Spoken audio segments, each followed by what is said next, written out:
We've got the drama, now let's get some selective rage. We're gonna start by tackling a really divisive issue. Stay calm. Does pineapple belong on pizza?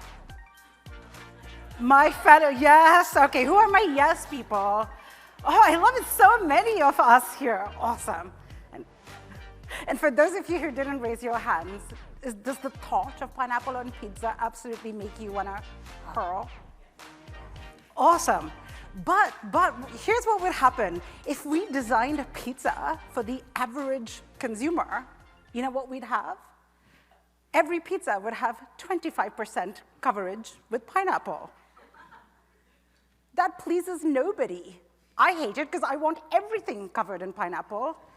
My other friends hate it because, good God, like don't let even the smell of pineapple touch my pizza. Creating for averages, it's not always the right approach, especially when it comes to inclusion. So often, if we try to aim for the average consumer in mind, we tend to leave out people on other ends. Our content fails to reach its full audience. And worse, for those people on the edges, they get a very problematic experience. The burden of gaining access to your content falls on them, and often it becomes poorer quality. That's really alienating, and that's not the experience we want to provide, right? If a few small tweaks can make a big difference and make people feel like they matter, like they're valued, that you want them, why would we not do that? Especially if it makes so much money. I mean, we all are familiar with these examples, right? Rihanna's Fenty Beauty launched to big, big success in 2017, made $100 million in its first month, and right now is the world's largest celebrity beauty brand, valued at $2.8 billion, with a B, billion. Why is that? They filled this gap that has long existed in the beauty industry. Women of color, Black women, were not served by the cosmetic industry. They weren't represented in the ads. I mean, growing up, all I had was blue eyeshadow and like shades of foundation, 10 shades brighter than me. I'm like, I did not look good, though at 16, I totally thought I did. I was acing it. So. Time and time again, we see inclusion pay off, right? Whether it was the Barbie movie that broke every box office record, or Khloe Kardashian's size-inclusive clothing brand, Good American, that made over $200 million this year. And then if you just look all over social media, you see people sharing how moving it is, how meaningful it is to see themselves represented or to feel seen and valued for the first time, even with something as commonplace as a Band-Aid to be seen in the color of their skin. Small changes, really big impact. So why don't we do more of it? We know inclusion is so important. Here comes the FOMU, or the fear of messing up. So for every successful brand, there's about a dozen mess-ups that happen. And in this era of cancel culture, FOMU is very real and very tangible. Like, we all feel it. I mean, you don't have to have a mess up as bad as that Pepsi commercial. Or anyone remember Mr. Clean's Mother's Day ad? Yeah, get back to the job that really matters, mothers. How dare you have fun? Back in there. Or then Burger King UK, with they had really good intentions, but let's read their tweet. Women belong in the kitchen. And now you're like, what was the good intention, Purna?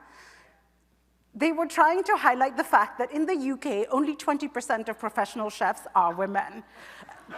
And so then they were like, come on, more if you work. And then I was like, nope, just terrible execution.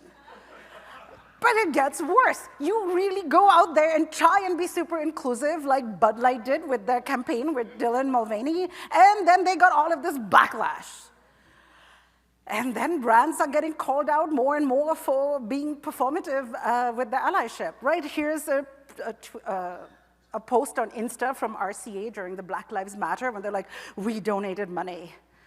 And you can see everyone's calling them out. They're like, hey, how much, where did you put this in? All of us are getting much more savvy. We're all questioning things more. We're not accepting things at face value as much, right? You can say that you're super sustainable as a brand, but people will look under the hood and check your manufacturing practices. You can say you're so inclusive, but people will look at your leadership team and your board of directors and see, is it homogenous? So we can talk the talk, but it's show and tell for a reason. We have to show it. And for us marketers, good God, it's another thing on our ever-increasing to-do list, right? I love what Ethan Decker writes in this post where he says most companies are in a tailspin about what to say. Like, we're just trying to sell mattresses or cell phones or whatever. And now, in addition to being copywriters, to being designers, to understanding 100 new platforms that crop up all the time, now we have to be experts in sustainability and diversity and inclusion. It's exhausting. I get it, but we can't afford not to. Time and time again, research has shown if you want to be in business, and you want to be in business a long time, you cannot ignore the numbers, right? Latest research from Sprout Social said 66% of people more likely to buy from brands showcasing diversity. This isn't just a trend or a fad. This is only going to get more and more important with the younger generations, right? Your audiences of tomorrow are not the same as your audiences of yesterday or even today. Gen Z, for example, the US's most racially diverse, gender-fluid generation ever, they're increasingly questioning it more. They want the world to look like them. They're saying 46% of Gen Zers expect brands to prove their commitments. Look, in good times, it pays to be inclusive. In the not so good times, in the times of financial instability that we're all in, it's extra important. Why? Because all of us do this here. We're all questioning the value of where we're spending every dollar, right? So don't let FOMU hold you back